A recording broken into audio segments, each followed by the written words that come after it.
আর আপনি যত পাপ করেন না কেন মায়ুস হবেন না, মন ছোট করবেন না।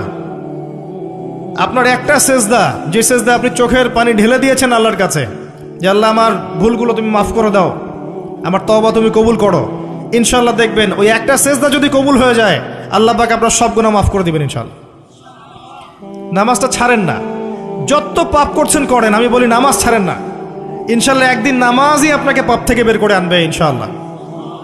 আর শয়তান আপনাকে হতাশ করতে চাইবে, শয়তান আপনাকে হতাশ করতে চাইবে যে তুই তো গার্লফ্রেন্ডের সাথে কথা বললি, রাতের বেলা পর্ন দেখলি, তুই তো ফ্রি মিক্সিংয়ে আছিস, তুই মাদক দ্রব্য খাচ্ছিস, তুই কাজে ফাঁকি মারিস, তুই ট্যাক্স আদায় করিস নাই, দুর্নীতি করছিস, তুই আবার নামাজ পড়বি কেন? শয়তান আপনাকে এগুলো বোঝাবে কিন্তু, যে নামাজ তো আমার শোভা পায় না, আমি তো অনেক পাপী মানুষ, এই ধোকায় পা দিবেন না। আপনি নামাজ কন্টিনিউ করতে থাকেন, ইনশাল্লাহ আল্লাহ পাক আপনাকে পাপ থেকে বের করে আনবেন ইনশাল্লাহ। ওই নামাজটা যদি ছেড়ে দেন তাহলে আর কোনো হাতিয়ার বাকি থাকবে না। আর আপনি যত পাপ করেন না কেন মায়ুস হবেন না, মন ছোট করবেন না। আপনার একটা সেজদা, যে সেজদা আপনি চোখের পানি ঢেলে দিয়েছেন আল্লাহর কাছে, যে আল্লাহ আমার ভুলগুলো তুমি মাফ করে দাও, আমার তওবা তুমি কবুল করো, ইনশাল্লাহ দেখবেন ওই একটা সেজদা যদি কবুল হয়ে যায় আল্লাহ পাক আপনার সব গুনাহ মাফ করে দিবেন ইনশাল্লাহ। হতাশ হবেন না, শয়তান হতাশ করতে চাইবে মানুষকে, শয়তান মানুষকে হতাশ করতে চাইবে। এমনকি আপনার যদি পাহাড়ের পরিমাণ ঋণ থাকে, ওই ঋণ শোধ করার ব্যবস্থা আল্লাহ পাক করে দিবেন ইনশাআল্লাহ তাআলা। হতাশ হবেন না, নামাজ ছাড়েন না। আর আমি একটা কথা বারবার বলেছি, আবারও বলছি, যে চলমান যে 3G 4G নামাজগুলো চলছে এগুলো থেকে নিজেকে দূরে রাখবে। সব এখন ডিজিটাল, নামাজও ডিজিটাল। দেখা যায় যে 5 মিনিটের মধ্যে 4 রাকাত নামাজ শেষ, মাশাআল্লাহ। ইমাম সাহেব যদি 10 মিনিট পড়ায় দেয় তাহলে তো তার চাকরি নট। বোঝেন না এত তারা, আমার সময় নাই, আমরা ব্যস্ত মানুষ, এত সময় লাগে নামাজ পড়তে? ইমাম সাহেবকে বলছে, কমিটি ইমাম সাহেবকে চার্জ করছে, অথচ ইমামের উচিত তাদেরকে চার্জ করা। উল্টে গেছে এখন আর কি। ওইদিকে আসবো আমি। দাসী তার মনিবকে জন্ম দিবে, মানে সমাজের ন্যায় অন্যায় ভালো মন্দ হক বাতিলের মানদণ্ড উল্টে যাবে। দাসী কখনো মনিবকে জন্ম দেয়? মানদণ্ড উল্টে যাবে। আসেন রিল্যাক্সে নামাজ পড়বেন ইনশাআল্লাহ, আল্লাহ পাক তৌফিক দান করুন। নামাজের মধ্যে যা পড়ছেন এটাকে বোঝার চেষ্টা করতে হবে অর্থটা, তখন দেখবেন নামাজে মনোযোগ বাড়বে ইনশাআল্লাহ। তার আগে অজুটাকে ভালো করে করবেন, তাড়াহুড়া করে অজু করবেন না, রিল্যাক্সে অজু করেন, অজুর অঙ্গগুলোকে সুন্দর করে ধন। অজু পরিষ্কার হয় না, এই জন্য নামাজে মনোযোগ থাকে না। আর একটা বদভ্যাস আমারও আছে, আপনাদের সবারও আছে আমি জানি, অজুতে আমরা যে পরিমাণ পানি খরচ করি, এই পরিমাণ পানি দিয়ে নবী সাল্লাল্লাহু আলাইহি ওয়াসাল্লাম গোসল করতেন। হ্যাঁ, আর আপনার মাথায় যত চুল আছে তার চেয়ে বেশি চুল ছিল নবী সাল্লাল্লাহু আলাইহি ওয়াসাল্লামের মাথায়। আপনার 2-3 জনের মাথায় যত চুল আছে তার চেয়ে বেশি চুল ছিল নবী সাল্লাল্লাহু আলাইহি ওয়াসাল্লামের মাথায়। তারপরেও তিনি অল্প পানি দিয়ে গোসল করে ফেলতেন। আর আমাদের দেখবেন যার ইমানের জোর যত বেশি, তার ট্যাপের স্পিড তত বেশি। মসজিদে যাবেন দেখবেন জোরে ট্যাপ ছেড়ে দিয়েছে, অজু করতেছে। একজন মানুষের গোসলের পানি দিয়ে একাই অজু করে ফেলে। পানির লেয়ার দিন দিন নেমে যাবে আমাদের এই পাপের কারণে। কুল আরাআইতুম ইন আসবাহা মাউকুম গাওরা, সূরা মুলকের শেষ আয়াত পড়ে দেখেন। বলুন হে নবী, তোমরা যদি কখনো সকালে উঠে দেখো যে পানির স্তর সব নিচে নেমে গেছে, পানি নাই, ফামা ইয়াতিকুম বিমাইন মাইন, কোন সেই সত্তা আছে তোমাদেরকে পানি এনে দিবে, প্রবাহমান পানি? দিন দিন ঢাকা শহর সহ বড় বড় যে সিটিগুলো আছে এগুলোর পানির লেয়ার নিচে নেমে যাচ্ছে। আমাদের অপচয়ের কারণে এমন হচ্ছে। প্রচুর পানি আমরা অজুতে অপচয় করি। গোসল দেখবেন শাওয়ার নিচ্ছে, ওই যে আমাদের ডিজিটাল ইয়াজুজ আর মাজুজের বাথরুম যেগুলো আছে, পানি চোষা বাথরুম, মানে 10-20 বালতি পানি দিয়ে শাওয়ার নিয়ে নিবি। হ্যাঁ, আর মহিলা হলে তো কথাই নাই, আরো 10 বালতি এক্সট্রা লাগায়। তো সমস্যা, অজু ঠিক করতে হবে, তারপরে সলাতে মনোযোগ বসবে ইনশাআল্লাহ। আল্লাহ পাক আমাদেরকে সলাত বুঝে আদায় করার তৌফিক দান করুন। মনোযোগ চলে যাবে, যাওয়া আসা করবে, মনোযোগ যাওয়া আসা করবেই, কিন্তু মনোযোগ ধরে রাখার চেষ্টা করতে হবে। ইনশাআল্লাহ তাআলা আল্লাহ পাক যদি ইহসান দান করেন মনোযোগ বাড়বে ইনশাআল্লাহ আযজা ওয়া জাল। আরেকটা টিপস বলবো, সেটা হলো নামাজে সূরাগুলোর মধ্যে ভেরিয়েশন রাখতে হয়। যেমন প্রতিদিন যদি আপনি একই রকম সূরা পড়েন, আমি নিজেও দেখেছি যে আপনি প্রত্যেক ওয়াক্তেই যদি একই সূরা দিয়ে নামাজ পড়ে থাকেন, দেখবেন মনোযোগটা তুলনামূলক কম পাচ্ছেন। তো এক এক রাকাতে যদি আপনি ভেরিয়েশন নিয়ে আসেন, সূরার মধ্যে ভেরিয়েশন বোঝেন তো, বৈচিত্র্য নিয়ে আসেন, আপনি দেখবেন মনোযোগ বাড়বে। খেয়াল করে দেখেন। এবং তাসবিহ তাহলিল যেগুলো করছেন এগুলোর অর্থটার দিকে যদি ফোকাস করেন, মনোযোগ কিছুটা হলেও বাড়বে। আরেকটা কাজ করলে মনোযোগ বাড়বে, প্রত্যেক সেজদায় দোয়া করতে পারলে। সেজদা করছেন, শুধু সুবহান রাব্বিয়াল আ'লা এতটুকু বলে উঠে যাবেন না, কমপক্ষে একটা দুটো দোয়া করেন, একটা দুটো দোয়া করেন সেজদায়। কারণ সেজদায় সবচেয়ে বেশি দোয়া কবুল হয়। আল্লাহ রাসূল সাল্লাল্লাহু আলাইহি ওয়াসাল্লাম বলেছেন, বান্দা সেজদায় আল্লাহর যত কাছে থাকে অন্য কোনোভাবে বান্দা এত কাছে আসতে পারবে না। এবং এখানে তোমরা বেশি বেশি দোয়া করো, নবী সাল্লাল্লাহু আলাইহি ওয়াসাল্লাম বেশি বেশি দোয়া করতে বলেছেন। দোয়ার জন্যে হুজুর ডেকে এত খাওয়ানোর দরকার নাই, নিজে দোয়া করা শেখেন, নিজে দোয়া করা শেখেন। নিজের বাবার জন্যে, মায়ের জন্যে, আপনার আত্মীয় স্বজনের জন্য, আপনার নিজের জন্যে, আপনার স্ত্রী সন্তানের জন্যে, সমাজের জন্যে, উম্মার জন্য, দেশের জন্য আপনি দোয়া করতে শেখেন। আপনার একটা প্রয়োজন, এই প্রয়োজনটাকে আমি বুঝতে পারবো, ওই আবেগটা কি আমার আসবে? আপনার যেটা প্রয়োজন, আপনার আবেগ আপনার আসবে। আপনার সন্তান অসুস্থ, আমি কি বুঝবো সেই ফিলিংসটা কেমন? আপনি বুঝবেন সেই ফিলিংসটা কেমন। অতএব নিজে আল্লাহর সাথে সম্পর্ক করেন। আর আপনি নিজেকে এত ছোট কেন মনে করছেন? আপনিও আল্লাহর সেই বান্দা, যে বান্দা আমি, যে বান্দা আর 10 জন মানুষ। আল্লাহ পাক আপনাকেও ভালোবাসেন, আল্লাহ পাক অবশ্যই আপনাকে ভালোবাসেন। জীবনের দীর্ঘ সময় পর্যন্ত আপনি আল্লাহকে ডাকেন নাই, আল্লাহ আপনাকে ফেলে দেয় নাই। আল্লাহ আপনাকে খাওয়ান, এখনো পরান, বাঁচিয়ে রেখেছেন, আল্লাহ নিয়ামত দিয়েছেন। আল্লাহ আপনাকে ভালো না বাসলে এমনি করেন? আল্লাহ পাক অপেক্ষা করছেন কবে খালি আপনি আসবেন আল্লাহর কাছে, এসে বলবেন আস্তাগফিরুল্লাহ ওয়া আতুবু ইলাইহি। আল্লাহ পাক অপেক্ষা করে বসে আছেন আপনার জন্য। আপনি কোথায় যাচ্ছেন? ফাআইনা তাযহাবুন। আল্লাহ পাক বলেছেন ফাআইনা তাযহাবুন, কোথায় যাচ্ছ তোমরা? কোথায় যাচ্ছেন? টাকার পিছনে, বাড়ি গাড়ি, স্ট্যাটাস, স্ত্রী সন্তান, ভোগবিলাসের পিছনে? আল্লাহ অপেক্ষা করছেন আপনার জন্য। আসেন, সেজদা করেন। ওয়াসজুদ ওয়াকতারিব, সেজদা করেন, নিকটবর্তী হন। আল্লাহ আপনার জন্য অপেক্ষা করছেন। যাবেন না আল্লাহর কাছে? আল্লাহ পাক সবাইকে আল্লাহর কাছে ফিরে আসার তৌফিক দান করুন। এটাই হোক আমাদের কাছে আসার গল্প, এটাই হোক আমাদের কিসের গল্প? কাছে আসার গল্প। আমাদের জেনার গল্প দরকার নাই। ওদের কাছে জেনা হচ্ছে কাছে আসার গল্প, যার ব্যাপারে আল্লাহ বলেছেন লা তাকরাবু জিনা, ওর ধারের কাছেও যেও না, আর তারা ওইটাকে বলবে কাছে আসার গল্প। ইন্না লিল্লাহ ওয়া ইন্না ইলাইহি রাজিউন। আল্লাহ পাক আমাদের যুবক যুবতীদেরকে হেদায়েত দান করুন, পিতা মাতাদেরকে পরিবারে অনুশাসন বজায় রাখার তৌফিক দান করুন। আমাদের এই কাজগুলোর প্রতিফল কিন্তু আমাদেরকে ভোগ করতে হবে। আমাদের মেয়েদের, আমাদের ছেলেদের, তাদেরকে আমরা কিভাবে বড় করছি এটার হিসেব কিন্তু আমাদেরকে চুকিয়ে দিতেই হবে। পিতামাতাদেরকে বলবো সচেতন হয়ে যান। আল্লাহ পাক তৌফিক এনায়েত করুন, আমিন। আর যারা ওই পথে চলে গেছেন তাদের উদ্দেশ্যে একটা কথা বলবো, সেটা হচ্ছে যে এটা একটা মোহ, একটা ভ্রম। বাস্তবতা হচ্ছে যে আপনাকে প্রতিশ্রুতি দিচ্ছে সে আপনাকে অনেক ভালোবাসে, আদতে সে আপনাকে ভালোবাসে না। আদতে সে আপনার অবস্থানকে ভালোবাসে। আপনি আজ হোক আর কাল হোক এটা বুঝতে পারবেন যে সে আপনাকে ভালোবাসে না, আপনার অবস্থানকে ভালোবাসে। আপনার অবস্থান যদি ভালো থাকে সে আপনাকে ভালোবাসবে, অবস্থান ভালো না থাকলে ভালোবাসবে না।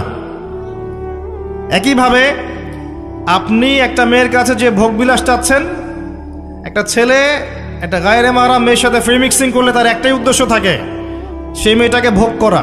সুযোগ পেলেই সে মেয়েটাকে ভোগ করে ফেলবে।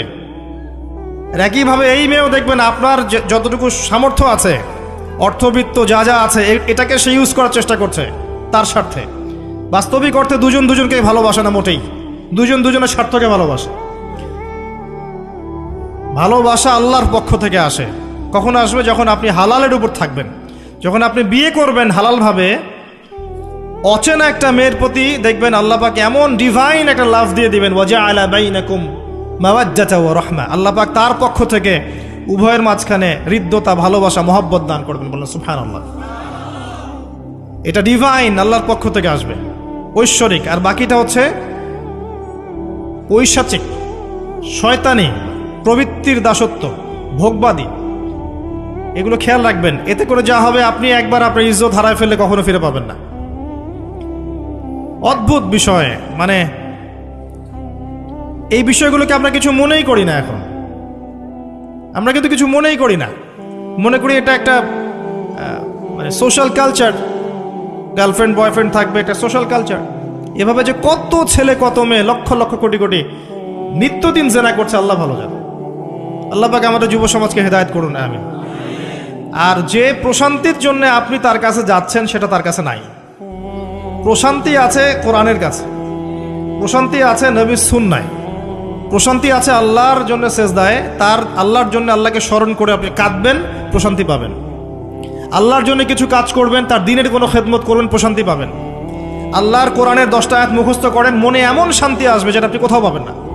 আমি চ্যালেঞ্জ করে বলছি আপনাকে, আপনি আল্লাহর কিতাবের আজকে গিয়ে 5টা আয়াত মুখস্থ করেন, অর্থটা পড়বেন, কয়েকবার চর্চা করেন, মানুষকে শোনান, আপনি মনে এমন একটা প্রশান্তি পাবেন যেটা পৃথিবীর কোনো জায়গায় পাবেন না।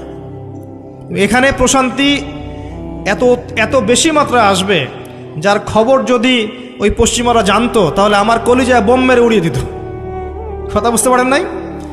আল্লাহর পথে চললে যে প্রশান্তিটা পাওয়া যায়, এর খবর যদি ইসলামের শত্রুরা জানতো, তাহলে মুসলিমদের কলিজায় পারমাণবিক বোমা মারত। তারা জানে না কি প্রশান্তি এখানে পাওয়া যায়। আপনি যে প্রশান্তির জন্য এখানে যাচ্ছেন, এটা ওখানে নাই। কোরআনের কাছে আছে, সেজদায় আছে, নামাজে আছে, তাহাজ্জুদে আছে, আল্লাহর জিকিরে আছে।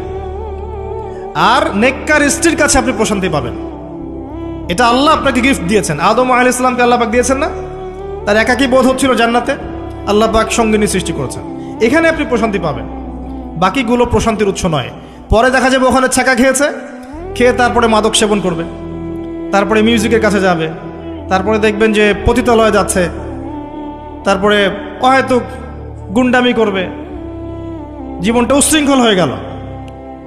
কেউ কেউ আত্মহত্যাও করবে, কারণ হচ্ছে ওই যে শুরুতে একটা মেয়ের সাথে প্রেম করে ছাকা খেয়েছে, ওখানে প্রশান্তি খুঁজেছে, শয়তান এদেরকে নিয়ে খেলেছে, এক পর্যায়ে দুজনের জীবন নষ্ট করে ফেলে দিল। আদতে কি হলো? মুসলিম উম্মাহ থেকে 2টা নক্ষত্র ঝরে গেল। হয়তো ওই যুবককে দিয়ে দিনের কোনো খেদমত হতো, এখন আর হলো না। হয়তো ওই যুবক তার যৌবনকালটা ইবাদত করে কাটাতে পারত, আরও সে ছায়া পেত, আর পেল না। শয়তান সাকসিড, শয়তান জিতে গেল। এ হচ্ছে বাস্তবতা। বাস্তবতা বোঝেন, আল্লাহর কাছে ফিরে আসেন, আল্লাহ আপনার অপেক্ষা করছেন। আসবেন না আল্লাহর কাছে? এটাই হোক আল্লাহর কাছে আমাদের কাছে আসার গল্প। আল্লাহ পাক আমাদেরকে তৌফিক দান করুন, আল্লাহুম্মা আমিন। তো সুন্নতের কথা বলতে গিয়ে আসলাম। নবী সাল্লাল্লাহু আলাইহি ওয়াসাল্লামের সুন্নাহ আমরা যেন আমাদের সামগ্রিক জীবনে পালন করার চেষ্টা করি, আল্লাহ পাক চেষ্টাটা যেন কবুল করেন, আমিন। এরপরে আছে সালাতের কথা, তারপরে আছে আপনার যাকাতের কথা। নিসাব পরিমাণ সম্পত্তি হয়ে গেলেই যাকাত দিতে হবে। এটা নফল কিছু নয়, ফরজ জিনিস।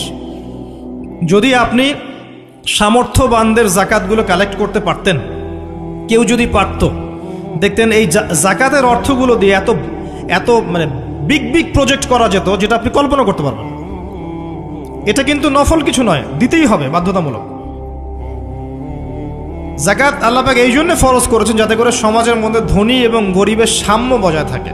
এটা গরিবের হক। যাদের উপর যাকাত ফরজ হয়েছে তারপরেও যাকাত দিচ্ছে না, এদের সম্পত্তিগুলোকে আল্লাহ পাক কিয়ামতের দিন গলাবেন, মানে ধাতুতে পরিণত করে গলাবেন, গলিয়ে কপালে, গালে, পিঠে, চেহারায় লেপটে দিবেন। বলেন নাউজুবিল্লাহ। সূরা তাওবা পড়ে দেখেন, সূরা তাওবার মধ্যে এটা আছে। সম্পত্তি গলানো হবে, গলে একটা সোনা, তামা, ব্রোঞ্জ, এগুলো গলালে কেমন হবে? এগুলো উত্তপ্ত করে যদি গায়ে লাগিয়ে দেওয়া হয়, কেমন শাস্তি হবে? বলা হবে এটাই সেই তোমার সম্পদ যা তুমি সঞ্চয় করেছিলে, আজকে এটা আযাব ভোগ করো। নাউজুবিল্লাহ। এটা সমাজের সাম্য বজায় রাখে, গরিব আর ধনীর মধ্যে একটা ব্যালেন্স বজায় রাখে। এটা গরিবের হক। যখন আমরা যাকাত দিব না, গরিব মানুষের মাথাপিছু যে মানটা আছে জীবনযাত্রা, এটা আরও কমে যাবে। এটাতে শুধুমাত্র একটা রাষ্ট্রেরই উপকার হয় না, ব্যক্তি পর্যায়ে উপকার হয়। যখন ব্যক্তি পর্যায়ে যাকাত চলে যাবে সবার হাতে হাতে, দেখবেন আজকে যে খেতে পারছে না, সে কালকে দুবেলা খেতে পারবে ইনশাআল্লাহ। আর অনেক মুসলিম আছি আমরা যারা সালাত পড়ি, যাকাত দেই না, আছি না? জাকাতকে আমরা ফরজই মনে করি না। যদি বলা হয় ইসলামের 5টা পিলার বলেন, বলবে কালিমা, নামাজ, রোজা, হজ, জাকাত। জাকাত সবচেয়ে শেষে, তাই না? জাকাতকে পাঠাইছে সবচেয়ে শেষে, অথচ আল্লাহ বলেছেন কালিমা, তারপরে সালাত, তারপরে জাকাত, তারপরে সওম, তারপরে হজ। জাকাতকে গুরুত্ব দিন, এটা ইসলামিক অর্থনীতির মূল ভিত্তি। জাকাতের উপরে আল্লামা তকি উসমানী শাইখের একটা বই আছে, এই বইটা পড়তে পারেন, অত্যন্ত চমৎকার। জাকাত নিয়ে বিস্তারিত আলোচনা করা হয়েছে এবং জাকাত কিভাবে মানবতার উপকার করবে এটা বলা আছে। আজকে এটা টপিক না, আমি না হলে অনেক লম্বা কথা বলতে পারতাম। আল্লাহ পাক আমাদের সবাইকে জাকাত দেওয়ার তৌফিক দান করুন, আমিন। এরপরে সওমের কথা বলেছেন, সওম ইনশাল্লাহ সামনে আসবে, আমরা সবাই রাখবো। আল্লাহ পাক আমাদের সবাইকে 30টা সওম, পুরো মাস সওম রাখার তৌফিক দান করুন, আমিন। এবং সওমটা শুধু না খেয়ে থাকার, পিপাসার্থ থাকার নাম নয়, বরং আল্লাহ পাকের যাবতীয় নিষেধ ছেড়ে দেওয়ার নাম কিন্তু সওম। এটা একটা হিজরত, মানে আল্লাহ পাক যত বিষয় নিষেধ করেছেন এগুলোকে ছেড়ে দেওয়ার নাম কিন্তু রোজা বা সওম। শুধু না খেয়ে থাকার নাম সওম নয়। না খেয়ে থেকে কেউ যদি গালি দেয়, গীবত করে, সুদ খায়, জিনা করে, তার কি রোজা হবে? হবে না। আল্লাহ পাকের নিষেধগুলো বর্জন করলে পরে রোজা হবে ইনশাল্লাহ। এর উদ্দেশ্য কি? তাকওয়া অবলম্বন করা। কুতিবা আলাইকুমুস সিয়াম কামা কুতিবা আলাল্লাযিনা মিন ক্বাবলিকুম লাআল্লাকুম তাত্তাকুন। উদ্দেশ্যটা কি? লাআল্লাকুম তাত্তাকুন। আল্লাহ পাকের নিষেধ না ছাড়লে কি কেউ তাকওয়া অবলম্বন করতে পারবে? অতএব সিয়ামের মূল উদ্দেশ্য কি? তাকওয়া অবলম্বন করা, আল্লাহ পাকের যাবতীয় নিষেধগুলোকে বর্জন করা। আল্লাহ পাক আমাদেরকে সিয়াম রাখার মতো রাখার তৌফিক দান করুন।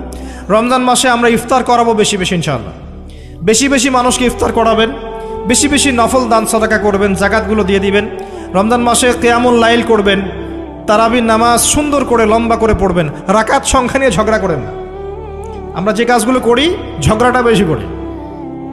কোয়ালিটি দেখবেন আল্লাহ, কোয়ালিটি, কোয়ান্টিটি না। নামাজটা কেমন কোয়ালিটি সম্পন্ন ছিল। এবং এই রমজান মাসে সবচেয়ে বেস্ট নিয়ামা হচ্ছে কোরআন। এই মাসে কি হয়েছে? কোরআন নাজিল হয়েছে। এই কোরআনকে সময় দিতে হবে। যারা কোরআন তেলাওয়াত করতে জানি না, রমজান মাসে শিখতে হবে। যারা জানেন তারা খতম দিবেন, তেলাওয়াত করবেন, খতম দিবেন। যারা আরও ভালো জানেন তারা গবেষণা করবেন, পুরো কোরআনটা গবেষণা করবেন। পারা যাবেন ইনশাল্লাহ। আল্লাহ পাক সবার আগে আমাকে, অতঃপর আপনাদের সবাইকে তৌফিক দান করুন, আমিন। এবং দিনের জন্য তালিম করবেন, ইমানের আলোচনা করবেন, মসজিদে দার্স দিবেন, ইফতার করাবেন, গরিবদেরকে সাদাকা করবেন, ওসর দিবেন, ফিতরা আদায় করবেন। রমজান মাসটাকে একটা ইসলামের ইবাদতের সংস্কৃতি বানিয়ে ফেলবেন। রমজানের প্রতিটা মোমেন্টকে কাজে লাগানোর চেষ্টা করবেন। আল্লাহ পাক সবাইকে তৌফিক দান করুন, আল্লাহুম্মা আমিন। ইফতার একসাথে করবেন, বাসায় সবাই একসাথে ইফতার করবেন। একটা কমিউনিটি, একটা মানে কি বলবো, ইসলামের উৎসব যেন বিরাজ করে। পরিবারের ছোটরা দেখবে যে রমজানে আমরা সবাই একসাথে ইফতার করি। একটা বড় থাল কিনবেন বাসায়, এই বড় থালে খাওয়া কিন্তু সুন্নাত। একটা বড় থাল যেখানে পরিবারের সবাই সদস্য মিলে খাবেন। বাচ্চা কাচ্চা, ছোট ছোট বাচ্চারা দেখে দেখে বড় হবে যে আমরা রমজান মাসে বাবা মা সবার সাথে বসে খেয়েছি এভাবে। ওদেরকে হাদিয়া দিবেন, রোজা রাখলে উৎসাহিত করবেন, রোজা রাখলে গিফট দিবেন, হাদিয়া দিবেন যে আম্মু তোমার বয়স যদিও রোজা ফরজ হয় নাই, রাখার চেষ্টা করো, যদি রাখতে পারো তাহলে আমি তোমাকে একটা গিফট কিনে দেব। রাখতে উৎসাহিত করেন, দেখবেন ইনশাল্লাহ এই চর্চাগুলো পরবর্তীতে ওদের মধ্যে তাকওয়া নিয়ে আসবে ইনশাল্লাহ। আমাদের মনে আছে আমরা যখন ছোট, রোজা ফরজ হয় নাই, আমাদেরকে এভাবে বকশিস দেওয়া হতো, রোজা রাখলে 10 টাকা দেওয়া হবে। তখন অবশ্য 10 টাকার মান এখনকার 100 টাকার চেয়ে বেশি ছিল। আর আপনার টাকার মান দিন দিন কমবেই, কারণ ইসলামিক কারেন্সি যারা বোঝে না তারা এগুলোর সম্পর্কে বিরূপ মন্তব্য করতে পারে। বাট আমরা জানি যে একটা সভ্যতা মানুষের সম্পদ চুষে খাচ্ছে এবং ডে বাই ডে এটা হতেই থাকবে। যাই হোক, ওই টপিকে আর গেলাম না। তো আমাদেরকে পুরস্কৃত করা হতো এভাবে, উৎসাহিত বোধ করতাম। কয়টা রেখেছি? 7টা, তারপরের বছর 10টা, তারপরের বছর 15টা। এভাবে করতে করতে দেখবেন আপনার বাচ্চা রোজা রাখা শিখে যাবে। এবং সওম রাখলে শরীরের কোনো ক্ষতি নাই, উপকার ছাড়া। ক্ষতি আছে? কোনো ক্ষতি নাই, কোনো ক্ষতি নেই উপকার ছাড়া। সবচেয়ে বড় কথা হচ্ছে যারা খেতে পারে না ওদের ফিলিংসটা আপনি বুঝতে পারবেন। আপনিও বুঝতে পারবেন যে না খেয়ে থাকা এটা কেমন। আল্লাহ পাক যে খাওয়াচ্ছেন আমাকে, এটা কত বড় নিয়ামত ছিল। আল্লাহ পাক আমাদের সবাইকে রমজান মাস পর্যন্ত পৌঁছে দিক এবং রমজানে 30টা সওম পুরো মাস রমজানের যাবতীয় কাজের সাথে আদায় করার তৌফিক এনায়েত করুন, আমিন। আর সম্ভব হলে রমজান মাসে উমরা করবেন। সম্ভব হলে রমজান মাসে উমরা করতে পারেন, এটা খুব বড় একটা ইবাদত এবং এটাতে যে নববী রুহানি একটা স্বাদ পাবেন, এটা কিন্তু বলে বোঝাতে পারবো না আমি, আপনি করলে পরে বুঝতে পারবেন। আল্লাহ পাক তৌফিক দান করুন সবাইকে, আল্লাহুম্মা আমিন। এরপরে আছে সামর্থ্য হলে হজের কথা। আলহাজ টাইটেলের জন্য নয়, মানুষ আমাকে আলহাজ বলবে, হ্যাঁ, মানুষকে দেখানোর জন্য হজ, আমাকে হাজী সাহেব বলবে, এই জন্য হজ নয়। হজ করতে যাবেন ইব্রাহিমী চেতনা শিখতে। হজের কাজের মধ্যে ইব্রাহিম আলাইহিস সালামের একত্ববাদের চেতনা আছে। আরাফার মাঠে আপনি কিয়ামতের মাঠকে ফিল করবেন, সাই করবেন, তখন হাজরা আলাইহিস সালামের সেই কষ্ট ফিল করবেন। প্রত্যেকটা কাজের পিছনের ঘটনা কি এটা আপনাকে ফিল করতে হবে। পাথর মারবেন, নাস্তিকরা এগুলো নিয়ে মজা করে না, ঠাট্টা মশকরা করে। সন্তানকে জবাই করার যে হুকুমটা ছিল, সেখানে শয়তান ধোঁকা দিচ্ছিল না? শয়তান যে প্রত্যেকটা কাজে আমাদেরকে বিভ্রান্ত করে, এই চেতনাটা ওখানে জাগ্রত হয়। প্রত্যেকটা কাজ আমাদের বাহ্যিকভাবে দেখলে হবে না, এর পিছনে ভিতরে একটা আধ্যাত্মিকত্ব থাকে, রুহানিয়াত থাকে, ওইটা বুঝতে পারলে ইসলাম বোঝা যাবে ইনশাআল্লাহ। তো হজের প্রতিটা কাজ আপনি দেখবেন ইব্রাহিম আলাইহিস সালামের সুন্নাহ, হাজরা আলাইহিস সালামের আত্মত্যাগ, ইসমাইল আলাইহিস সালামের ঘটনা, কিয়ামতের মাঠ, দোয়া কবুলের মাঠ, তাওয়াফ, এই প্রত্যেকটা বিষয় আপনার ক্ষুদ্রত্ব, আল্লাহর বিশালত্ব, এগুলো আপনাকে বুঝিয়ে দিবে। শুধু আলহাজ টাইটেলের জন্য নয়, বরং আল্লাহর কাছে আত্মসমর্পণ করার জন্য, প্রকৃত ইসলাম বোঝার জন্য হজ করবেন। আল্লাহ পাক তৌফিক দান করুন। দোয়া করে আল্লাহ পাক সবাইকে জীবনে অন্তত একটাবার জন্য হজ করার তৌফিক দান করেন, আমিন। এটা প্রথম প্রশ্ন ছিল। দ্বিতীয় প্রশ্ন তিনি করছেন, কোন ব্যক্তি? ওই যে ধবধবা সাদা জামা পরা ব্যক্তি, মনে আছে না ভুলে গেছেন? সে কোথায় বসে আছে? হ্যাঁ, সামনে, হাঁটুর সাথে হাঁটু লাগিয়ে, হাত কোথায়? উরুর উপরে। উস্তাদের সামনে বসার আদব এটা, উস্তাদের সামনে বসার আদব। দ্বিতীয় প্রশ্ন করছে, ও এবার সেই ব্যক্তি বলছে সাদাক্ত, আপনি সত্য বলেছেন। এবার পাশে ছিলেন উমর রাদিয়াল্লাহু আনহু, তিনি বলছেন ফাআজিবনা লাহু, আমরা অবাক হয়ে গেলাম। ইয়াসআলুহু ওয়া ইউসাদ্দিকুহু, সে নিজেই প্রশ্ন করলো, নিজেই আবার সত্যায়ন করছে। কে এই ব্যক্তি? কারণ যে প্রশ্ন করে সে কি সত্যায়ন করতে পারে? আপনি জানতে এসেছেন, একটা বিষয় জানতে এসেছেন, উত্তর পেলেন, আপনি নিজেই বলছেন হ্যাঁ আপনি সত্য বলেছেন, তার মানে আপনি আগে থেকে জানেন, তাই না? এবার দ্বিতীয় প্রশ্ন করছেন তিনি, ইয়া মুহাম্মদ, বলেন সাল্লাল্লাহু আলাইহি ওয়াসাল্লাম, আখবিরনি আনিল ঈমান, আমাকে ঈমান সম্পর্কে বলুন। এখন নবী সাল্লাল্লাহু আলাইহি ওয়াসাল্লাম বলছেন, আল ঈমান, ঈমান হচ্ছে আন তুমিনা বিল্লাহ, তুমি বিশ্বাস করবে প্রথমত এক আল্লাহর প্রতি, ওয়া মালাইকাতিহি, তার ফেরেশতা মণ্ডলীর প্রতি, ওয়া কুতুবিহি, সমস্ত আসমানি কিতাবের প্রতি, ওয়া রুসুলিহি, সমস্ত নবী রাসূলগণের প্রতি, ওয়াল ইয়াউমিল আখির, পরকালের জীবনের প্রতি। 6 নাম্বার, ওয়া আন তুমিনা বিল কদরি খায়রিহি ওয়া শাররিহি, এবং তুমি ঈমান আনবে, বিশ্বাস করবে তাকদীর বা ভাগ্যের ভালো মন্দের প্রতি। এই 6টা বিষয়ের প্রতি মনে বিশ্বাস করবে, মুখে স্বীকার করবে এবং কাজে বাস্তবায়ন করবে, এর নাম হচ্ছে ঈমান। মনে থাকবে কয়টা বিষয়? 6টা। এখানে একটা কথা আমি বলি, আগেও বলেছি আবার বলছি, এই 6টা বিষয় গায়েবের বিষয়, এগুলোকে আপনি যুক্তি, বিজ্ঞান, দর্শন দিয়ে প্রমাণ করতে পারবেন না। পারবেন? পারবেন না। পরীক্ষা নিরীক্ষা, যুক্তি, বিজ্ঞান, দর্শন দিয়ে ল্যাবরেটরিতে বসে কি আল্লাহ, ফেরেশতা, আসমানি কিতাব, নবী রাসূল, পরকালে পরীক্ষা করা যায়? যায় না। এগুলো কিসের বিষয়? গায়েবের বিষয়। আল্লাযীনা ইউমিনুনা বিল গায়ব, মুত্তাকি কারা? যারা গায়েবে বিশ্বাস করে, এদের জন্যই হচ্ছে আলিফ লাম মিম যালিকাল কিতাব লা রাইবা ফিহি হুদাল লিল মুত্তাকিন। তো ঈমানের 6 পিলারকে 3টা কাজ করতে হবে, মনে বিশ্বাস, মুখে স্বীকৃতি এবং কাজে বাস্তবায়ন। যারা শুধু বিশ্বাসটাকেই সবকিছু মনে করে, এদেরকে বলা হয় মুরজিয়া বা শৈথিল্যবাদী। আর যারা কাজ করতে গেলেই পান থেকে চুন খসলেই কাউকে কাফের বলে ফেলে, এদেরকে বলা হয় খাওয়ারেজ বা খারেজি। আহলে সুন্নাহ ওয়াল জামায়াতের আকীদা হচ্ছে মাঝখানে। ঈমানের বেইজ হচ্ছে দুটো জিনিস, মনে বিশ্বাস, মৌখিক স্বীকৃতি। কাজে বাস্তবায়ন হচ্ছে ফুরু বা শাখা। কাজ করতে গিয়ে যদি আপনার ভুল হয়, কবিরা গুনাহ করে ফেলেন, আপনি কাফের হবেন না, বরং ফাসেক বা জালেম হতে পারেন। এবং কবিরা গুনাহ করে ফেললেই কাউকে হত্যা করা জায়েজ নাই, তার তওবার দরজা কি আছে? খোলা আছে। এই হলো ঈমান। তারপরে তিনি আবার প্রশ্ন করছেন, ইয়া মুহাম্মদ, বলেন সাল্লাল্লাহু আলাইহি ওয়াসাল্লাম, আখবিরনি আনিল ইহসান, আমাকে ইহসান সম্পর্কে বলুন।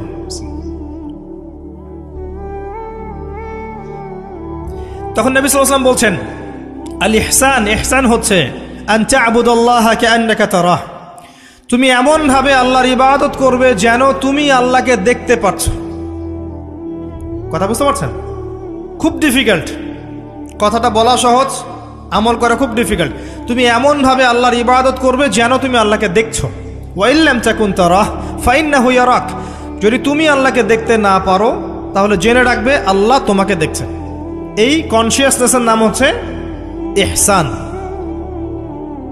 আত্মশুদ্ধি, আল্লাহ কনসিয়াসনেস।